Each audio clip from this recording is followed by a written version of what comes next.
বিদেশি সব মিশনকে বাংলাদেশ সফরে ইচ্ছুক সাংবাদিকদের দ্রুত ভিসা অনুমোদন দিতে বলেছে অন্তর্বর্তীকালীন সরকারের প্রধান উপদেষ্টার প্রেস সচিব শফিকুল আলম। 17 আগস্ট শনিবার প্রধান উপদেষ্টার প্রেস সচিব শফিকুল আলম তার সামাজিক যোগাযোগ মাধ্যম ফেসবুকে দেওয়া স্ট্যাটাসের মাধ্যমে এ তথ্য জানান। শফিকুল আলম বলেন, আমরা আমাদের সকল বিদেশি মিশনকে বাংলাদেশ সফর করতে ইচ্ছুক সাংবাদিকদের ভিসা অনুমোদন করতে বলেছি।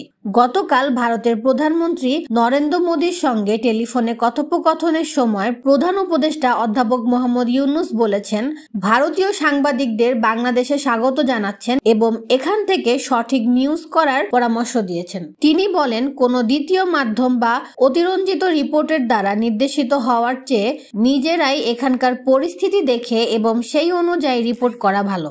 সাংবাদিকদের ভিসা আবেদন দ্রুত ট্র্যাক করার জন্য আমি ব্যক্তিগতভাবে নয়াদিল্লি এবং হংকংয়ে বাংলাদেশ মিশনের কর্মকর্তাদের ডেকেছি। তিনি আরো বলেন, আমরা একটি মুক্ত সমাজ গড়তে চাই যেখানে সংবাদপত্রের স্বাধীনতা থাকবে। তাই যারা বাংলাদেশ এবং অন্তর্বর্তীকালীন সরকারের কর্মক্ষমতা সম্পর্কে রিপোর্ট করতে চান তাদের স্বাগত জানাই। প্রসঙ্গত, অন্তর্বর্তী সরকারের প্রধান উপদেষ্টা ডক্টর মোহাম্মদ ইউনূসের প্রেস সচিব হিসেবে নিয়োগ পেয়েছেন শফিকুল আলম। মূলত শফিকুল আলমকে সরকারের সচিব পদমর্যাদায় চুক্তিভিত্তিক এই নিয়োগ দেওয়া হয়েছে।